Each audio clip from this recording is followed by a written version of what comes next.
Assalamualaikum warahmatullahi wabarakatuh. Halo semuanya, perkenalkan nama aku Najmi Rahmi Andini dengan NPM-ku 2421511111026. Aku dari kelas A angkatan 2024. Di sini aku membuat video ini untuk memenuhi salah satu tugas mata kuliah teori bilangan dengan dosen pengampunya yaitu Bapak Dedi Nurjamil. Nah, di sini aku akan membacakan surat Al-Kahfi ayat 1 sampai 10 dan aku akan menjelaskan mengenai asbabun nuzul dan lain sebagainya. Jadi, tolong disimak video ini. A'udzu billahi minasyaitonir rajim. Bismillahirrahmanirrahim. Alhamdulillahilladzi anzala ala abdihil kitaba wa lam yaj'al lahu iwaja qayyiman liyunzira ba'san shadidan min ladunhu ويبشر المؤمنين الذين يعملون الصالحات أن لهم أجرا حسنا ماكثين فيه أبدا وينذر الذين قالوا اتخذ الله ولدا ما لهم به من علم ولا لآبائهم كبرت كلمة تخرج من أفواههم إن يقولون إلا كذبا فلعلك باخع نفسك على آثارهم إن لم يؤمنوا بهذا الحديث أسفا إنا جعلنا ما على الأرض زينة لها لنبلوهم أيهم أحسن عملا وإنا لجاعلون ما عليها صعيدا جرزا أم حسبت أن أصحاب الكهف والرقيم كانوا من آياتنا عجبا إذ أوى الفتية إلى الكهف فقالوا ربنا آتنا من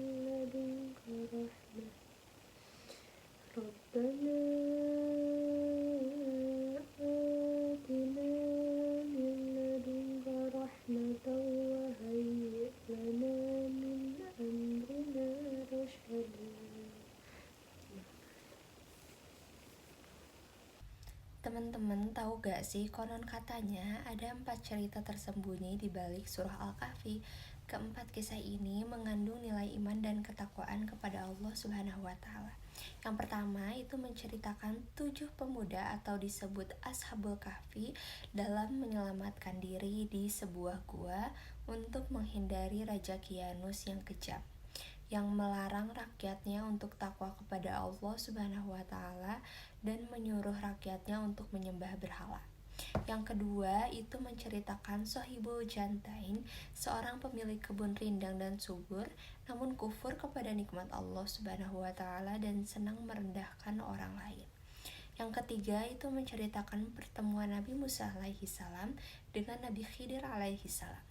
Nabi Musa menyadari Nabi Khidir lebih pintar darinya sehingga dia ingin berguru kepada Nabi Khidir, tetapi permintaan itu ditolak oleh Nabi Khidir. Yang keempat itu menceritakan tentang Zulkarnain, yang berarti pemilik dua tandu. Dari kisahnya diajarkan pentingnya kekuasaan dipegang oleh orang yang memiliki kesadaran penuh bahwa kedudukan dan tahta adalah amanah yang kelak akan dipertanggungjawabkan kepada Allah Subhanahu wa Ta'ala. Sebab nuzul dari surah Al-Kahfi adalah orang-orang musyrikin yang menemui pendeta Yahudi. Mereka ingin membatalkan dan membatilkan dakwah Nabi Muhammad SAW, yaitu dengan cara bekerja sama dengan pendeta Yahudi. Menurut riwayat, kaum Quraisy memerintahkan dua orang. Mereka ini adalah Uqbah bin Mu'ayyid dan An-Nadir bin Al-Harits. Keduanya pergi menemui pendeta Yahudi untuk menyelidiki tentang kenabian Nabi Muhammad SAW dengan cara menanyakan kepada pendeta-pendeta Yahudi tentang sifat-sifat beliau dan apa yang dikatakannya. Al-Kisah, berangkatlah Uqbah bin Mu'ayyid dan An-Nadir bin Al-Harits ke Madinah, dan mereka berjumpa dengan pendeta Yahudi. Pendeta Yahudi berkata, "Tanyakanlah kepada Muhammad mengenai 3 hal. Jika ia mampu menjawabnya, maka ia merupakan nabi yang benar-benar diutus. Sebaliknya, jika ia tidak mampu menjawabnya, maka ia hanyalah orang yang mengaku-ngaku sebagai nabi." Pemuda tersebut pun bertanya kepada Nabi Muhammad SAW mengenai 3 hal itu. Yang pertama, kisah tentang pemuda zaman dahulu yang musyafir. Yang kedua, kisah tentang pengembara yang telah sampai ke Masyrik dan Maghrib. Yang ketiga, bertanya tentang apa itu ruh. Mendapati pertanyaan itu, maka Nabi Muhammad SAW menjawab, "Besok pasti aku akan menjawabnya tentang beberapa hal yang kamu tanyakan itu." Dan Nabi Muhammad SAW menjawab tanpa menyebut insya Allah. Kemudian mereka pulang, dan Rasulullah SAW menunggu wahyu dari malaikat Jibril untuk menjawab semua pertanyaan. Namun wahyu yang ditunggu tak kunjung datang, bahkan hingga 15 malam. Orang Quraisy mulai goyah dan Rasulullah sedih karena wahyu atau jawaban dari Allah tak kunjung datang, hingga beliau tidak tahu harus menjawab apa kepada kaum Quraisy. Tetapi pada malam berikutnya, Jibril turun membawa wahyu, yaitu Quran Surah Al-Kahfi ayat 6, yang di dalamnya menegur atas kemurungan Rasulullah SAW dan menerangkan tentang pemuda Al-Kahfi. Pada Quran Surah Al-Kahfi ayat 9-26, seorang pengembara di Quran Surah Al-Kahfi ayat 83-101, dan tentang ruh ada di Quran Surah Al-Isra ayat 85. Jadi itulah kisah dibalik sebab diturunkannya surah Al-Kahfi. Membaca surah Al-Kahfi memiliki keutamaan dan keistimewaan tersendiri. Terdapat beberapa hadis keutamaan membaca surah Al-Kahfi pada malam dan hari Jumat. Yang pertama yaitu diberikan cahaya. Hadisnya berbunyi, barang siapa membaca surah Al-Kahfi saat malam Jumat, dipancarkan sinar untuk dia sejauh pada dirinya serta Baitul Atiq. Dari Sunan Ad-Darimi 3273, juga diriwayatkan oleh Al-Nasai serta Al-Hakim. Yang kedua, sebagai kafarat dosa antara 2 Jumat. Siapa yang membaca surah Al-Kahfi hari Jumat sebelum keluar imam, dikafarohkan dosanya antara Jumat dan disampaikan cahayanya hingga Baitul Atiq. Hadis ini disebutkan oleh Hild bin Ma'dan dalam kitab Al-Mughni. Yang ketiga, aman dari dosa selama 8 hari dan aman dari fitnah Dajjal.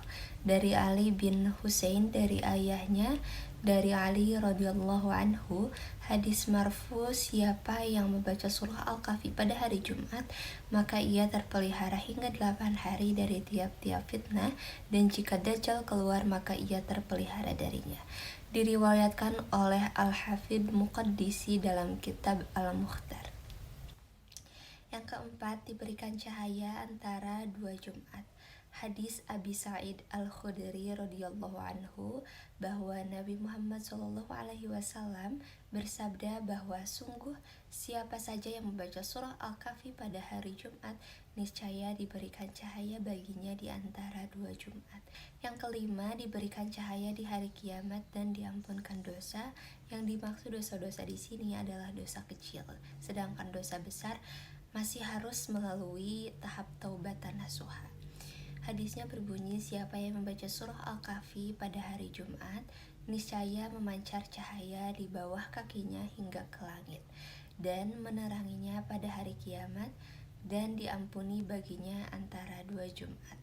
Dan yang terakhir, keutamaan membaca surah Al-Kahfi atau yang keenam itu terpelihara dari fitnah Dajjal.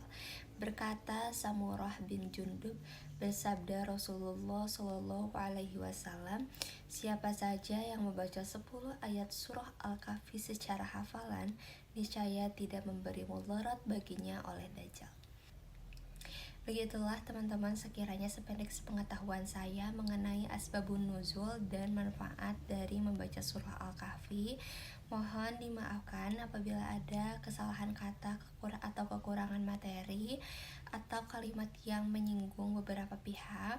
Selebihnya kekurangan dari saya dan kelebihan datangnya dari Allah Subhanahu wa taala. Wabillahi taufiq wal hidayah. Wassalamualaikum warahmatullahi wabarakatuh.